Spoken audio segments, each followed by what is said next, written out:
Hello dear students, आज हम आपके लिए लेकर आए हैं रिवीजन सीरीज जिसमें हम बहुत ही कम टाइम में, क्योंकि अब एग्जाम के लिए ज़्यादा टाइम तो बचा नहीं है, तो कम टाइम में कैसे हम यानी 2 या 3 दिन में अगर मैं बात करूं तो कैसे हम पूरे सब्जेक्ट को कवर कर सकते हैं।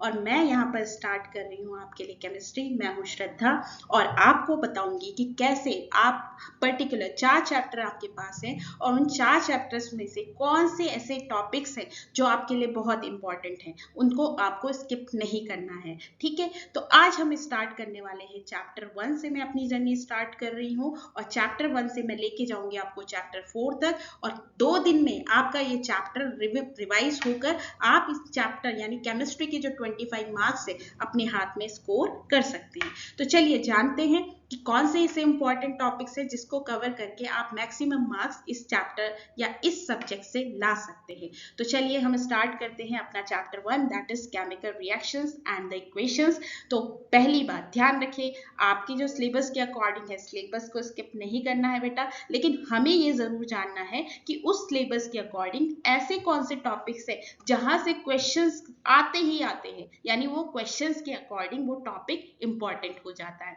तो इस केमिकल रिएक्शंस में आपके पास जो टोटल सब टॉपिक्स है वो 4 सब टॉपिक्स आपके पास है, that is chemical equations, balanced chemical equations, implications of the balanced chemical equation and types of chemical reactions, जिसमें आप बहुत सारी टाइप्स पढ़ते हो केमिकल रिएक्शंस की। ठीक है, तो अगर मैं बात करूं कि इस चैप्टर के अकॉर्डिंग वो जो टाइप्स है, मतलब अगर मैं केमिकल रिएक्शंस हो गया, बैलेंस केमिकल इक्वेशंस हो गया, तो यहाँ से आपका मैक्सिमम वेटेज मार्क्स के जो क्वेश्चंस है वो बनते हैं। तो टोटल इस चैप्टर में से जो आपके मार्क्स होते हैं वो 9 मार्क्स का इस चैप्टर में से पूछा जाता है। तो अगर मैं बात करूं तो इसमें जो 9 मार्क्स है वो कैसे डिस्ट्रीब्यूट किए गए हैं, तो आपका जो मल्टीपल चॉइस क्वेश्चंस है, मल्टीपल चॉइस क्वेश्चंस जो इसमें से 1 मार्क्स के 3 क्वेश्चन पूछे जाते हैं। असर्शन रीजनिंग में कई बार इसमें से 1 मार्क्स का 1 क्वेश्चन पूछ लिया जाता है। वेरी शॉर्ट टाइप में जो 1 क्वेश्चन है वो 2 मार्क्स का इसमें से आता है, और जो आपका शॉर्ट क्वेश्चन टाइप है उसमें से 3 मार्क्स का 1 क्वेश्चन इसमें से पूछ लिया जाता है। पर अब ध्यान रखिएगा बेटा, आप सोचोगे कि 1-1 मार्क्स के क्वेश्चंस तो क्या पढ़े, नहीं, वही 1-1 मार्क्स के क्वेश्चंस आपके आगे जाकर 9 मार्क्स में कन्वर्ट हो रहे हैं और टोटल आपका 80 मार्क्स में कन्वर्ट हो जाते हैं। तो ध्यान रखिए, वो तो आपके लिए वेटेज है 1-1 मार्क्स का, पर वो वेटेज कैसे कवर होता है जब आप थ्योरी को भी अच्छे से करते हो। ठीक है, तो हमें इस चैप्टर को समझना होगा और कौन से ऐसे इंपॉर्टेंट सब टॉपिक्स हैं जिनको कवर करके हम मार्क्स अचीव कर सकते हैं। तो चलिए आइए जानते हैं। तो पहला टॉपिक आता है हमारा what is the chemical reactions, यानी केमिकल रिएक्शंस क्या होती हैं। केमिकल रिएक्शंस क्या है? केमिकल रिएक्शन एक प्रोसेस है, यानी ये एक प्रोसेस है जिसमें क्या होता है, इन विच वन और मोर सब्सटेंसेस, एक या एक से ज्यादा सब्सटेंस जिसे आप रिएक्टेंट कहते हो, वो एक या एक से ज्यादा डिफरेंट सब्सटेंसेस में जिसे आप प्रोडक्ट कहते हो उसमें कन्वर्ट हो जाता है। यानी यहाँ पर हो क्या रहा है कि रिएक्टेंट आपस में मिलकर कोई प्रोडक्ट या बहुत सारे प्रोडक्ट को बनाते हैं। तो ऐसी जो रिएक्शंस होती हैं उनको आप क्या कहते हो? केमिकल रिएक्शंस कहते हो। ठीक है, तो अगर जैसे मैं बात करूं कि बर्निंग ऑफ मैग्नीशियम, अगर आप किसी मैग्नीशियम को बर्न करते हो, जैसे कि आपका यहाँ फोटो में दिखाया भी जा रहा है कि आप एक मैग्नीशियम रिबन है उसको बर्न कर रहे हो, तो क्या होता है, तो उसमें जब मैग्नीशियम को आप ऑक्सीजन के साथ हीट अप कर रहे हो तो फिर यहाँ पर मैग्नीशियम ऑक्साइड बनता है। तो मैग्नीशियम ऑक्साइड क्या है? ये एक प्रोडक्ट है, किससे बन रहा है? 2 या 2 से ज्यादा सब्सटेंस, यहाँ पर 2 है, मैग्नीशियम एंड ऑक्सीजन। तो आपसे पूछा जाता है कि सब्सटेंसेस कौन से है? मैग्नीशियम है एंड ऑक्सीजन है, और क्या प्रोडक्ट फॉर्म कर रहे हैं? मैग्नीशियम ऑक्साइड फॉर्म कर रहे हैं। ठीक है, तो रिएक्टेंट मिलकर आपके प्रोडक्ट को बनाते हैं। तो ये होती है हमारी केमिकल रिएक्शन। नेक्स्ट टॉपिक आपका आता है कि कैसे हम किसी भी केमिकल रिएक्शंस को आइडेंटिफाई कर सकते हैं, यानी क्या ऐसे स्टेप्स होते हैं या क्या ऐसी चीजें हैं जिससे हम ये पहचान लें कि यहाँ पर कोई केमिकल रिएक्शंस हो रही हैं। तो पहला, अगर आपका change in state, liquid, solid, gas, अगर उस स्टेट में चेंज हो रहा है तो आप वहां पर जान सकते हो कि यहाँ पर कोई केमिकल रिएक्शंस हो रही है।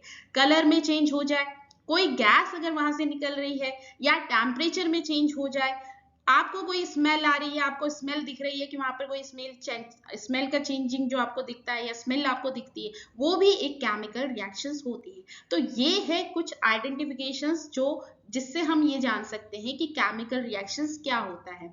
Now we come on the next topic, that is representation used in the chemical equation. तो किस वे से हम किसी भी केमिकल इक्वेशंस को रिप्रेजेंट कर सकते हैं। तो केमिकल इक्वेशंस को जो रिप्रेजेंट किया जाता है, उसका जो रिप्रेजेंटेशन का फॉर्म होता है वो एक सिंबॉलिक रिप्रेजेंटेशन होता है। यानी यहाँ पर हम कुछ सिंबल्स एंड फॉर्मूला को लेकर चलते हैं। तो सिंबल्स पर्टिकुलर अगर हम सिंबल की बात करें तो सिंबल जैसे हम सॉलिड के लिए S यूज करते हैं, लिक्विड के लिए L यूज करते हैं, गैस के लिए G, एक्वस जो कि डिसॉल्व होते हैं सॉल्यूशन वाटर में उनके लिए हम एक्वस करते हैं AQ, ठीक है। प्लस अगर हमें किसी केमिकल्स को सेपरेट करना है तो हम प्लस को करते हैं। एरो का यूज हम कि क्या प्रोडक्ट या यील्ड्स हमारे पास निकल रहा है उसके लिए यूज करते हैं। और जो आपका डबल साइडेड एरो होता है उसको रिवर्सिबल रिएक्शंस के लिए यूज किया जाता है। फिर जो आपका अगर ट्राइंगल का साइन होता है वो हीट के लिए यूज किया जाता है। और कैटलिस्ट जैसे प्लैटिनम, निकल, पैलेडियम लाइक जो स्पीड अप करते हैं किसी भी रिएक्शंस को, उसको यूज करना है तो उनका हम सिंबॉलिक रिप्रेजेंटेशन लेकर चलते हैं। यहाँ पर जैसे मैंने आपके पास दिया है कि जो दो हाइड्रोजन के एटम्स है वो ऑक्सीजन के एटम के साथ मिलकर यहाँ पर वाटर मॉलिक्यूल को फॉर्म कर रहे हैं, ठीक है। तो जो वाटर है, ये वाटर क्या है, एक प्रोडक्ट है, लेकिन इनके जो फ्रंट में लगा है लाइक 2, आप देख रहे हो कि फ्रंट में बिल्कुल हाइड्रोजन के आगे लगा हुआ है, जस्ट यहाँ पर भी आप वाटर के आगे 2 को देख रहे हो, तो ये क्या होते हैं, ये कोफिशिएंट होते हैं। और जो आपके बेस यानी फुटप्रिंट में लगे हुए हैं H2, O2, H2 यहाँ पर जो आपको दिख रहा है इनको कहा जाता है सबस्क्रिप्ट। तो यहाँ पर आप देख सकते हो, तो इस तरीके से कोई भी केमिकल फॉर्मूले को रिप्रेजेंट किया जाता है। जैसे यहाँ पर जो G है वो गैस के लिए रिप्रेजेंट किया गया है, L आपका लिक्विड के लिए। तो ये स्टेट ऑफ मैटर आप समझ रहे हो, यहाँ पे आइडेंटिफाई भी हो रहा है, आइडेंटिफिकेशन निकल रहा है कि किस तरीके से हम निकाल सकते हैं, ठीक है। और एरो का मतलब आप जानते हो कि इसके बाद हमें कोई ना कोई प्रोडक्ट मिलेगा, ठीक है। तो ये हो गया हमारा सिंबॉलिक रिप्रेजेंटेशन। तो अब जो next important, very very important, कि कैसे कोई केमिकल इक्वेशंस बैलेंस की जाती है। आपके पास कोई ना कोई केमिकल इक्वेशंस दी होगी, या तो आपके पास दिया होगा कोई भी केमिकल इक्वेशंस बैलेंस करने के लिए, या फिर उसको दिया होगा थ्योरेटिकल मीडियम में कि आप इसको एक केमिकल इक्वेशंस के रूप में बनाइए। तो कैसे हम किसी भी इक्वेशंस को बैलेंस कर सकते हैं। जैसे अब हमें ये ध्यान रखना है कि बैलेंस का मतलब होता है बराबर, यानी लेफ्ट हैंड साइड और राइट हैंड साइड में आपके इक्वल नंबर ऑफ एटम्स होने चाहिए। यानी जितने लेफ्ट हैंड साइड में एटम्स प्रेजेंट है उतने ही आपके राइट हैंड साइड में भी एटम्स प्रेजेंट होने चाहिए। जैसे जिंक को आप रिएक्ट करवा रहे हो H2SO4 सल्फ्यूरिक एसिड के साथ, तो यहाँ पर जिंक अगर देखा जाए तो यहाँ पर 1 है, तो राइट हैंड साइड में भी 1 ही एटम यहाँ पर होना चाहिए। हाइड्रोजन यहाँ पर आपको दिख रहा है कि 2 एटम है, तो राइट हैंड साइड में भी 2 ही एटम प्रेजेंट होने चाहिए। सल्फर 1 है लेफ्ट हैंड साइड में, तो राइट हैंड साइड में भी 1 होना चाहिए। और ऑक्सीजन के 4 एटम प्रेजेंट है, तो राइट हैंड साइड में भी 4 ही होने चाहिए। इट मींस यहाँ पर जो ये इक्वेशंस है ये बैलेंस्ड है, यानी left hand side is equal to right hand side.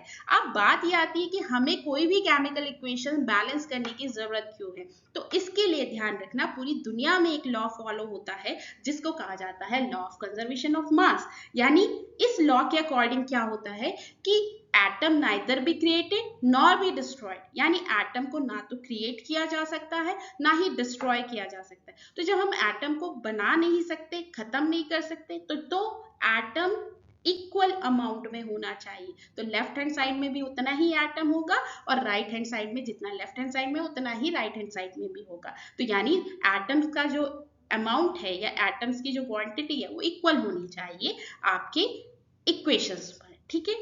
अब नेक्स्ट टॉपिक में हम आते हैं, which method we use to balance a chemical equation. किस तरीके से कोई भी केमिकल इक्वेशन है उसको बैलेंस किया जाता है। तो इसके लिए 4 कॉन्सेप्ट आपको ध्यान रखना है कि सबसे पहले तो आप मेटल को बैलेंस करोगे, उसके बाद आप नॉन मेटल को बैलेंस करोगे, फिर आप हाइड्रोजन को बैलेंस करोगे, and the last you balance the oxygen, ठीक है। मैंने आपके सामने एक एग्जाम्पल के तौर पर एक अनबैलेंस केमिकल इक्वेशंस दी है, जहां पर आयरन यानी Fe रिएक्ट कर रहा है वाटर के साथ और बनाता है Fe3O4 प्लस H2। तो यहाँ पर अगर आप आयरन की क्वांटिटी देखोगे तो आयरन का एटम कितना है, लेफ्ट हैंड साइड में 1, ठीक है, आयरन का 1 है, जबकि राइट हैंड साइड में आप देखोगे आयरन के 3 एटम प्रेजेंट है, ठीक है, तो यानी यहाँ पर ये अनबैलेंस्ड है।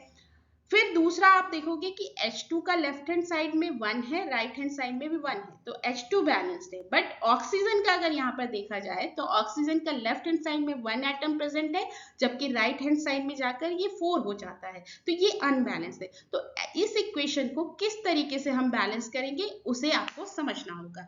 तो बैलेंस केमिकल इक्वेशन यानी यहाँ पर जो आपके पास आयरन है वो राइट हैंड साइड में कितना था, 3, तो हमें क्या करना होगा, 1 के साथ 3 का मल्टीप्लाई करना होगा, ठीक है। तो जब आप 3 का मल्टीप्लाई 1 के साथ करते हो तो आपका यहाँ पर मिल जाते हैं total number equal amount of atom, ठीक है। तो यहाँ पर जब 3 का मल्टीप्लाई आपने कर दिया तो अब आपका ये जो आयरन है ये बैलेंस्ड हो गया।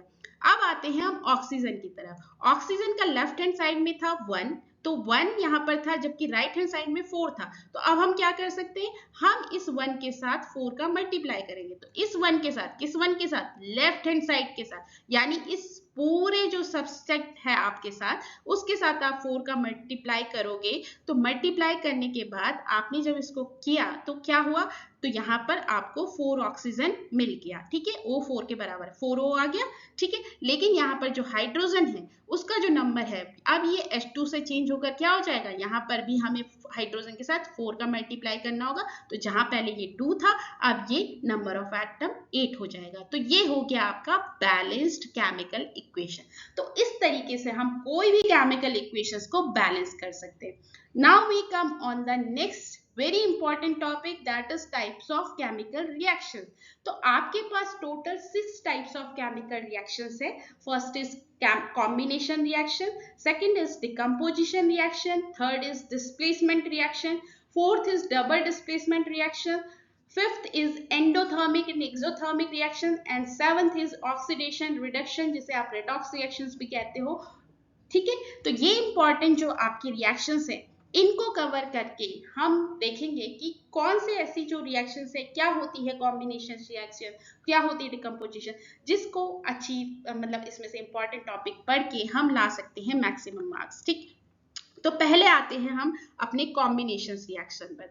कॉम्बिनेशन रिएक्शन क्या होती है, रिएक्शन इन विच 2 और more reactant combine to form one product are called combination reaction. यानी इसमें क्या होता है, 2 या 2 से ज्यादा जो रिएक्टेंट है वो आपस में कंबाइन होते हैं और कंबाइन करके बनाते हैं एक प्रोडक्ट, तो इसको कहा जाता है कॉम्बिनेशन। कॉम्बिनेशन का मतलब है कंबाइन करना, तो कंबाइन किसको कर रहे हो आप, यहाँ पर रिएक्टेंट्स को कंबाइन कर रहे हो, ठीक है। तो जैसे कार्बन को आपने ऑक्सीजन के साथ रिएक्ट करवाया तो यहाँ पर जो प्रोडक्ट आपको मिला वो मिला कार्बन डाइऑक्साइड। तो इस टाइप की रिएक्शंस को आप कहते हो कॉम्बिनेशन रिएक्शन। नेक्स्ट आपका आता है डिकम्पोजिशन रिएक्शन। तो डिकम्पोजिशन रिएक्शंस क्या होती है, reaction in which one compound decomposes in 2 or more compounds or elements। यानी इसमें क्या होगा, जो आपका एक कंपाउंड है वो टूटकर 2 या 2 से ज्यादा कंपाउंड को फॉर्म करता है, तो ऐसी रिएक्शंस को आप कहते हो डिकम्पोजिशन रिएक्शन। जैसे यहाँ पर आप कैल्शियम कार्बोनेट को डिकम्पोज होते हुए देखोगे, डिकम्पोज का मतलब है टूटना, ठीक है, डिकम्पोज हो रहा है वो, तो डिकम्पोज किसमें हो रहा है, आपका फर्दर 2 या 2 से ज्यादा कंपाउंड्स में। यानी यहाँ पर ये calcium oxide and carbon dioxide जो कि गैस के फॉर्म में होता है, इस तरीके से ये डिकम्पोज हो जाता है, ठीक है। अब हम आते हैं नेक्स्ट, जो कि डिकम्पोजिशन रिएक्शन की 3 टाइप्स हैं। पहला है थर्मल डिकम्पोजिशन, सेकंड है इलेक्ट्रोलाइटिक डिकम्पोजिशन एंड थर्ड है फोटोकेमिकल डिकम्पोजिशन। तो अब हम देखते हैं कि क्या होती है इलेक्ट्रोलाइटिक, थर्मल और photochemical डिकम्पोजिशंस।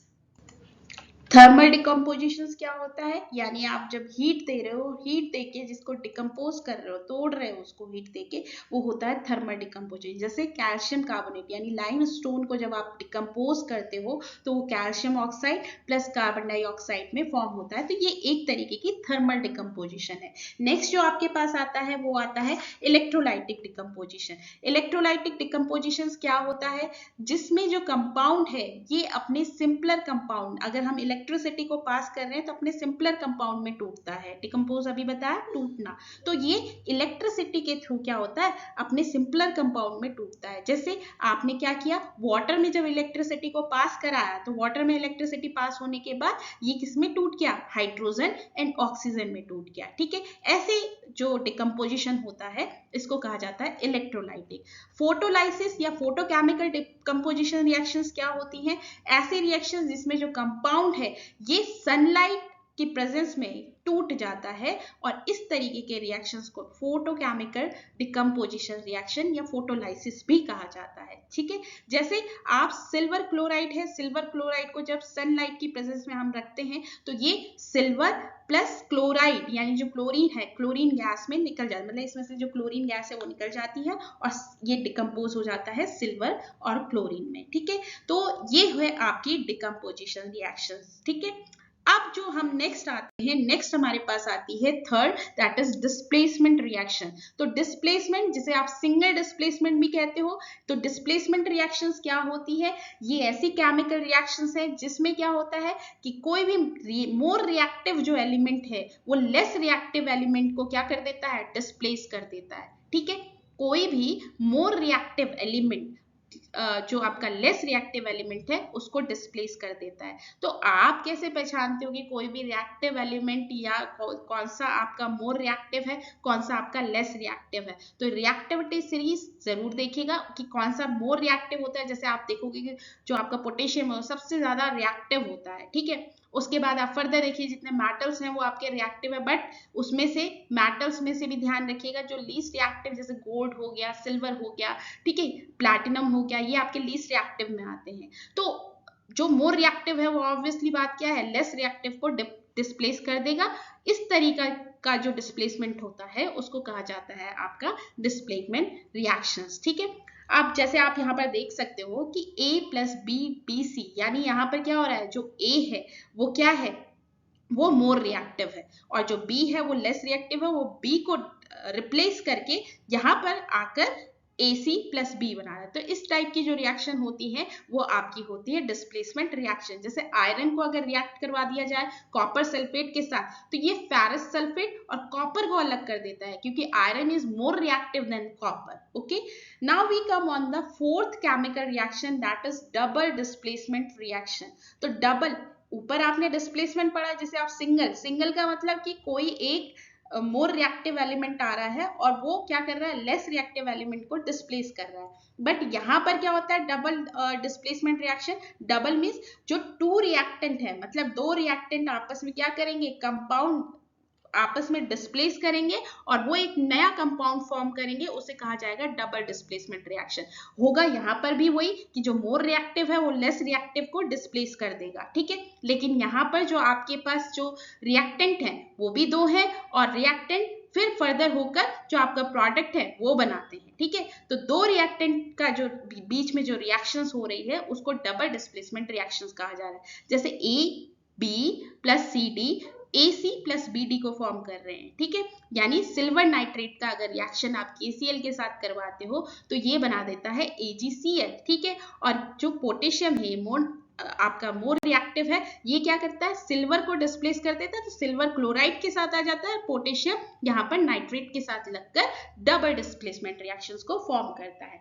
Now we come on the next type of displacement reaction, that is the precipitation reaction. Precipitation reaction क्या होती है कि ऐसी रिएक्शन जिसमें प्रेसिपिटेट फॉर्म होता है, यानी कोई मिक्सचर हम बना रहे हैं उसके एक्वस सॉल्यूशन में आपका प्रेसिपिटेट फॉर्म हो रहा है। The reaction in which precipitate is formed by the mixing of aqueous solution of two salts is called precipitation reaction. जैसे आपने सिल्वर नाइट्रेट जो कि एक एक्वस सॉल्यूशन है, इसको NaCl यानी दूसरा भी एक्वस सॉल्यूशन इसके साथ रिएक्ट करवाया तो ये डबल डिस्प्लेसमेंट हो रहा है। ठीक है, इसके साथ रिएक्ट करवाने पर क्या हुआ, यहाँ पर AgCl का PPT यानी एरो जो आपको नीचे की तरफ दिख रहा है ये आपका PPT फॉर्म कर देता है सिल्वर क्लोराइड, एंड यहाँ पर सोडियम नाइट्रेट एक्वस सॉल्यूशन में बन जाता है।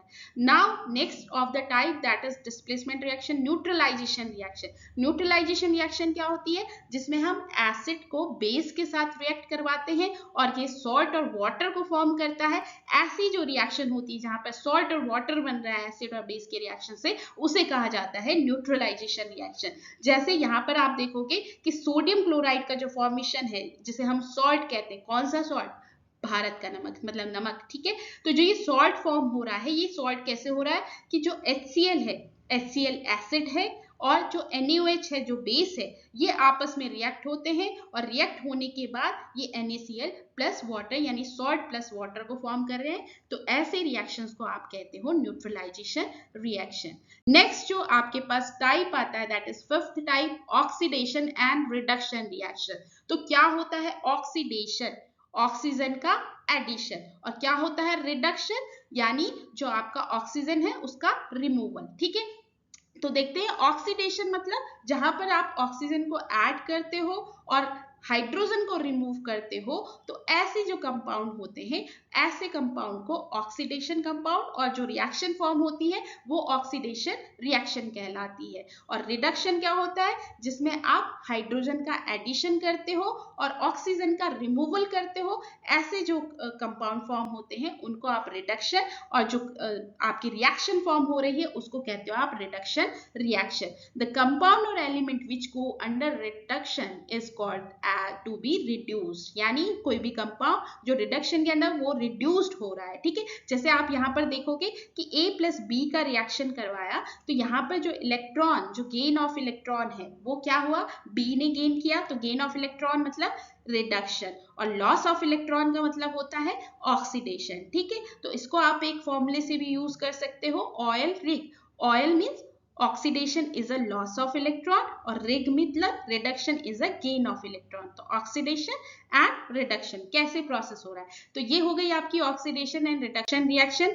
नेक्स्ट आती है एक्सोथर्मिक एंड एंडोथर्मिक रिएक्शन। एक्सो का मतलब होता है बाहर, एंडो मतलब होता है अंदर। तो एक्सोथर्मिक का मतलब जब आपकी जो हीट है, थर्मिक अभी बताया था कि जो हीट होती है, तो जो आपकी हीट है वो जब रिएक्शन के लास्ट में, रिएक्शन बनने के बाद जब हीट निकल रही है, ऐसे रिएक्शंस को आप एक्सोथर्मिक कहते हो। और एंडोथर्मिक का मतलब ड्यूरिंग, जब आप कोई रिएक्शंस करवा रहे हो तो उस टाइम पर कोई रिएक्शन के बीच में जो हीट एनर्जी निकल रही है वो कहलाती है आपकी एंडोथर्मिक रिएक्शन, ठीक है। एक्सोथर्मिक रिएक्शन प्रोड्यूसेस एनर्जी, और इस एनर्जी को ही आप एक्सोथर्मिक हीट कहते हो, ठीक है। तो इसमें जो सबसे इंपॉर्टेंट रिएक्शंस बनती है जो एग्जाम में कई बार आई है बेटा, वो है थर्माइट रिएक्शंस, ठीक है।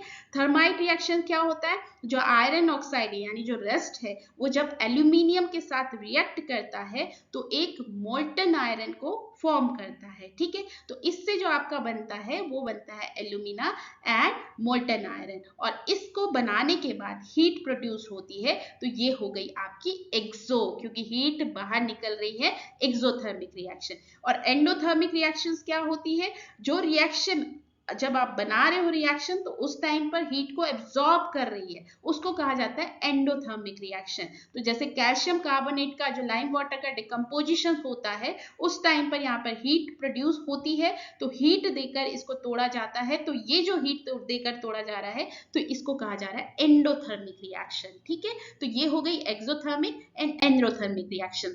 अब बात आती है कि जैसे हमने ऑक्सीडेशन पढ़ा, तो हमारी लाइफ में ऑक्सीडेशंस का क्या इंपॉर्टेंस है, हमारी लाइफ में क्या इंपॉर्टेंस पड़ता है?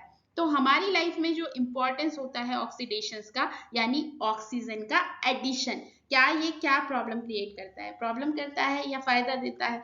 ये आपको समझना होगा। तो ये दो टाइप का, कोरोजन एंड रेसिडिटी। कोरोजन क्या होता है?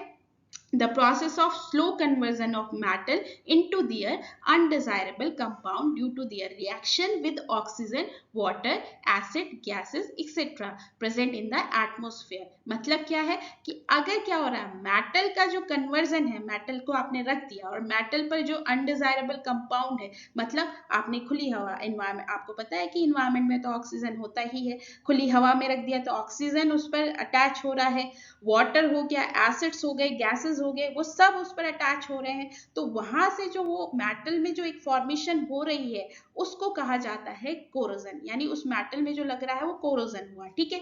जैसे अब एक कोरोजन हो गया कि मेटल में जो आपका ये प्रोसेस हो रहा है, अब आयरन में अगर कोई प्रोसेस इस तरीके का होता है तो उसको आप रस्टिंग नाम देते हो, यानी corrosion is a broad way and rusting is a type of a corrosion जो कि केवल आयरन में होता है। तो आयरन के साथ जब ऑक्सीजन का रिएक्शन होता है एंड मॉइस्चर फॉर्म होता है तो एक रेड ब्राउन रेड कलर का सब्सटेंस फॉर्म होता है जिसे आप रस्ट कहते हो, ठीक है। तो 4 आयरन के जो एटम्स है ये 3 ऑक्सीजन के साथ अटैच होकर और हाइड्रोजन वाटर 6H2O के साथ मिलकर ये बनाती हैं आपका रस्ट। तो रस्ट का फॉर्मूला याद रखिएगा 4FeOH का होल थ्राइस, ठीक है। और ये जो रस्टिंग हो रहा है क्योंकि इसमें ऑक्सीडेशन एंड रिडक्शन दोनों साथ में हो रही है तो ये होता है रेडॉक्स रिएक्शन, ठीक है। और हर एक रिएक्शन एक रेडॉक्स रिएक्शन होती है, ध्यान रखिएगा, ठीक है। तो अब यहाँ पर जब कोरोजन अगर रस्टिंग अगर आयरन पर लग रहा है तो वो क्या कर रहा है, कहीं ना कहीं आयरन के ऊपर आयरन को क्या कर रहा है, वीक कर रहा है, ठीक है। तो इस जैसे किसी भी मेटल पर रस्ट का लगना, इसीलिए तो हम कहते हैं कि जंग लग गई, खराब हो गई चीज, क्योंकि वो उसको वीक कर रहा है, ठीक है। नेक्स्ट, अगर हम चाहते हैं कि इस पर रस्ट ना लगे तो ऐसे कौन से मेथड है जिनसे हम इस मेटल को रस्ट या कोरोजन होने से बचा सके। तो या तो आप उसको पेंट कर दीजिए, या आप उस पर ऑयल या ग्रीसिंग कर दीजिए, या गैल्वेनाइजेशन मेथड होता है कि आप उसको गैल्वेनाइज कर सकते हैं। तो इस तरीके से हम इसमें रस्ट से बच सकते हैं, ठीक है। फिर कोरोजन ऑफ कॉपर होता है। कोरोजन ऑफ कॉपर में क्या होता है, कॉपर जो ऑब्जेक्ट है वो आपको पता है कि शाइन लश्यर होता है, ठीक है, मेटल है। तो इसमें भी सेम वही ऑक्सीजन की कोटिंग हो जाती है, कोटिंग होने के बाद ये बना देता है बेसिक कॉपर कार्बोनेट, ठीक है। क्योंकि एयर के साथ अटैच होता है तो कॉपर कार्बोनेट का रिएक्शन इसको एयर के साथ होकर ये बना देता है, तो इसे कहा जाता है कोरोजन ऑफ कॉपर। तो ये फॉर्मूला आप याद रखिएगा कोरोजन ऑफ कॉपर का CuCO3.CuOH का होल ट्वाइस, ठीक है। सिल्वर मेटल का कोरोजन हो, आप ध्यान रखो सिल्वर में जो कोरोजन होता है उसको आप क्या कहते हो, आप कोरोजन बोलते हो, लेकिन सिल्वर क्या होता है, ब्लैक कलर का हो जाता है, तो इसको कहा जाता है टार्निशिंग ऑफ सिल्वर। इसे आप टार्निशिंग भी बोल सकते हो कि सिल्वर का काला पड़ जाना। तो सिल्वर मेटल में क्या होता है, सिल्वर मेटल को जब एयर के मतलब कांटेक्ट में आता है तो इसमें ब्लैक कलर की कोटिंग लग जाती है। इस ब्लैक कलर की कोटिंग को कहा जाता है सिल्वर सल्फाइड, ठीक है। और ये सिल्वर सल्फाइड किसकी वजह से बनता है, क्योंकि यहाँ पर क्या होता है, जो H2S गैस है, हाइड्रोजन सल्फाइड गैस है एयर में प्रेजेंट, वो यहाँ पर ब्लैक कलर का जो टार्निशिंग है वो इस पर कर देती है, ठीक है। तो 2Ag react with the hydrogen sulphide gas और ये बना देती है सिल्वर सल्फाइड और 2 हाइड्रोजन एटम यहाँ पर निकल जाता है, ठीक है। तो ये हो गया corrosion of silver metal. Next आता है आपके पास रैंसिडिटी। रैंसिडिटी मतलब रैंसिड मतलब कि किसी का भी जो स्वाद है वो एक उसके जो ऑर्डर है, उसका जो स्मेल है उसमें चेंजेस आपको देखना, ठीक है। यानी कोई भी चीज बासी हो जाना, ठीक है। तो जब आपका जो खाने का जो आइटम है वो बासी हो जाता है, बासी कैसे हो जाता है आप समझ रहे हो, क्योंकि जब खाना आप रखते हो वो भी ऑक्सीजन के कांटेक्ट में आ रहा है, तो ऑक्सीजन के कांटेक्ट में आने से क्या होता है, ऑक्सीजन जब उस पर अटैच हो रहा है तो वो उसको धीरे धीरे क्या कर रहा है, बासी कर रहा है, ठीक है। तो जब हम इसे लंबे टाइम तक इसको रख देते हैं तो ऐसी प्रोसेस को कहा जाता है रैंसिडिटी। और इस रैंसिडिटी में क्या होता है, जो ऑक्सीडेशन ऑफ, अगर हम देखें तो तेल है, ऑयल है, इनका जो ऑक्सीडेशन है ये बहुत जल्दी होता है, ठीक है। तो फूड मटेरियल ऑक्सीडाइज्ड हो जाते हैं और ये रैंसिडिटी को फॉर्म करते हैं। तो रैंसिडिटी से बचने के ऐसे कौन से मेथड हैं, तो वो है आप या तो क्या कर दीजिए उसमें एंटीऑक्सीडेंट डाल दीजिए, या वैक्यूम कीपिंग, आपने देखा होगा कि लेस के जो चिप्स के पैकेट होते हैं, ठीक है, उनमें हवा भरी रहती है, आप क्या कर सकते हो, एयर टाइट कंटेनर होते हैं उसमें खाना आप रख सकते हो, ठीक है। नाइट्रोजन गैस जैसे लेस में भरी होती है, तो नाइट्रोजन अगर यहाँ पे जैसे इमेज में आप दिखाई दे रहे हो उसमें सिर्फ खाने को आपके पास केवल ले दे के 30% चिप्स होता है, बाकी 70% एयर होता है। ये इसलिए होता है बेटा ताकि जो 30% चिप्स है वो भी आप खा सको, उसके लिए ये 70% की नाइट्रोजन गैस इसमें फिलअप की जाती है, ठीक है। उसके बाद आप जानते हो कि आप रेफ्रिजरेशन कर सकते हो खाने को, मतलब आप फ्रिज में रख देते हो, तो ये भी कहीं ना कहीं आपको खाने की जो रैंसिडिटी है उससे आपको बचा रहा है, ठीक है। तो ये मेथड है, ये आप देख सकते हो कि ऑक्सीजन कोरोजन हो गया, रस्टिंग हो गया और रैंसिडिटी हो गया, यहाँ से क्वेश्चंस आता ही है। ये थे कुछ इंपॉर्टेंट टॉपिक्स जिसको हमने कवर किया बहुत ही कम टाइम में, और कौन से ऐसे इंपॉर्टेंट टॉपिक्स थे जिसमें आप मैक्सिमम 9 मार्क्स का ये चैप्टर वेटेज लेकर जाता है, आप 9 मार्क्स इस चैप्टर में से लेकर आते हो। आपने इस वीडियो को देखा, thank you. You so much. और आप जानते हो the secret of getting ahead is getting started. जब तक आपने शुरू नहीं किया आप आगे नहीं बढ़ सकते, इसलिए शुरू करिए। टाइम कम है और कम टाइम में अच्छे मार्क्स लेके आइए। All the best. Thank you all.